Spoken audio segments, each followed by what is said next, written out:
3 महीने में योगी का दिखा नया अवतार, तूफान की रफ्तार से किए ऐसे काम, अखिलेश हैरान। योगी के दिमाग में आखिर क्या चल रहा, क्या है 5 महीने की तैयारी, कैसे पड़ेंगे विपक्ष पर भारी। नमस्कार, आपके साथ मैं हूं ज्योति विनय कपूर। तो दोस्तों, उत्तर प्रदेश की राजनीति में इस समय ऐसा तूफान आया हुआ है जिसने विरोधियों की नींद उड़ा दी है। मुख्यमंत्री योगी आदित्यनाथ इस समय सुपर एक्शन मोड में नजर आ रहे हैं। पिछले 3 महीने के भीतर योगी आदित्यनाथ ने उत्तर प्रदेश के 43 जिलों का ऐसा तूफानी दौरा किया कि बड़े बड़े राजनीतिक पंडित हैरान हैं। एक छोटे से समय में उन्होंने जनता को 36,000 करोड़ से ज्यादा की सौगातें दे डाली। लेकिन बात सिर्फ विकास की नहीं है। योगी ने सीधे समाजवादी पार्टी के अध्यक्ष अखिलेश यादव पर भी तीखा हमला बोला, जो सोशल मीडिया पर आग की तरह से फैल रहा है। योगी ने तंज कसते हुए कहा कि जो नेता दोपहर 12 बजे सोकर उठता है और शाम को महफिल सजाता है, वो जनता का भला आखिरकार कैसे करेगा। मौजूदा समय में योगी आदित्यनाथ मजबूत दिख रहे हैं, लेकिन फिर वो इतनी मेहनत क्यों कर रहे हैं? उनके दिमाग में आखिरकार चल क्या रहा है? उनकी असली तैयारी क्या है? वो आने वाले 5 महीने में ऐसा क्या करने वाले हैं जो उत्तर प्रदेश की तकदीर को नए सिरे से लिखेंगे? सब कुछ बताऊंगी आपको इस रिपोर्ट में, तो अंत तक बने रहिएगा मेरे साथ। तो चलिए सबसे पहले समझते हैं कि आखिरकार योगी आदित्यनाथ अखिलेश यादव की टेंशन को कैसे बढ़ा रहे हैं। देखिए, योगी आदित्यनाथ ने साफ तौर पर गुंडा राज और समाजवादी पार्टी की सरकार में कैसे दंगे होते थे, इसे टारगेट किया।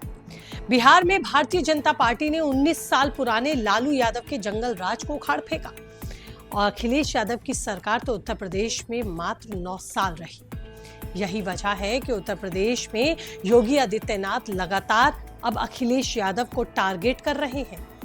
साथ में वो ताबड़तोड़ तूफानी दौरे भी कर रहे हैं, जो निश्चित तौर पर अखिलेश यादव की चिंता बढ़ाने वाले हैं। आप सोच रहे होंगे कि इन तूफानी दौरों और बयानों से अखिलेश यादव की चिंता कैसे बढ़ेगी। तो देखिए, उत्तर प्रदेश में साल 2027 में विधानसभा चुनाव भले ही आपको दूर दिख रहे हों, लेकिन योगी आदित्यनाथ ने अभी से कमर कस ली है, अपनी बिसात बिछा दी है और उस पर मोहरे भी चलने शुरू कर दिए हैं। अखिलेश यादव के सबसे मजबूत गढ़ माने जाने वाले इलाकों में जाकर योगी ने खुद कमान संभाल ली है।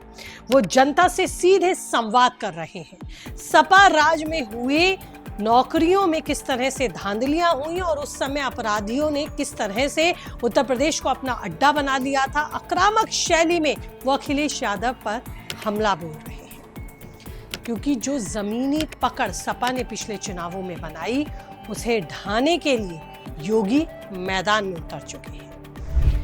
योगी आदित्यनाथ के दिमाग में इस समय क्या क्या चल रहा है, इसका अंदाजा आप इसी बात से, उनके ताजा फैसलों से लगा सकते हैं कि उन्होंने हाल ही में भदोही जिले का नाम बदलकर फिर से संत रविदास नगर करने का बड़ा दांव चल दिया। इस फैसले ने पूरे उत्तर प्रदेश की सियासत को गरमा दिया। अखिलेश यादव इससे भड़क गए और कह रहे हैं कि जब सरकार बदलेगी तो वो नाम बदलने का ये खेल भी खत्म कर देंगे। लेकिन सच तो ये है कि बीजेपी इस समरसता अभियान के जरिए दलित वोट बैंक को सीधे टारगेट कर रही है, यानी कि अपने पाले में लाने की तैयारी कर रही है। काशी से लेकर पंजाब तक दलितों को साधने का ये जो मास्टर स्ट्रोक चला है, उसने अखिलेश यादव के पीडीए यानी कि पिछड़े दलित और अल्पसंख्यक वाले समीकरण के सामने एक बड़ा संकट खड़ा कर दिया है।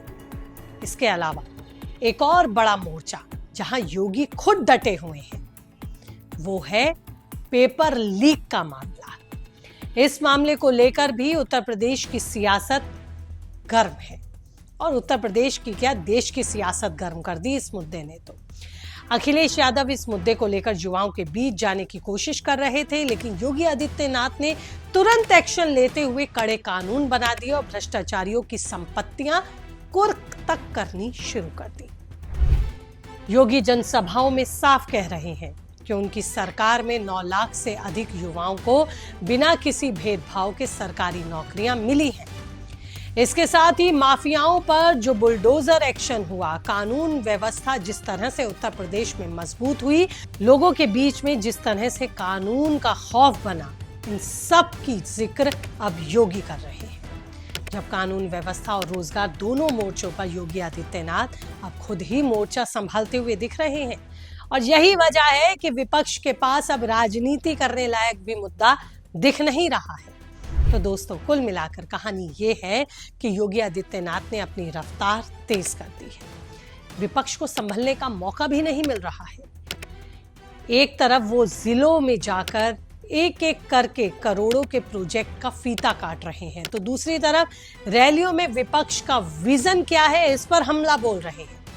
अखिलेश यादव की चिंता जायज है, क्योंकि अगर योगी आदित्यनाथ इसी तरह से तूफानी रफ्तार में 2027 का मास्टर प्लान जमीन पर लागू करते रहे, तो ये साफ है कि अखिलेश यादव के लिए इस चक्रव्यूह को तोड़ना 2027 में बेहद मुश्किल होगा, और उन्हें समझ ही नहीं आएगा कि आखिरकार किस रास्ते से मैं अपनी साइकिल को दौड़ाऊं जो कुछ तो वोट मिल पाए। लेकिन आपको क्या लगता है, आपकी क्या राय है, आप क्या मानते हैं? कीजिए कमेंट, रहेगा मुझे इंतजार। और इसी तरह के एनालिस्टिक रिपोर्ट अगर आप पसंद करते हैं तो कीजिए चैनल को सब्सक्राइब। आप लाइक और हाइक का बटन दबाकर हमें प्रमोट भी कर सकते हैं। फिलहाल इस रिपोर्ट में इतना ही। नमस्ते।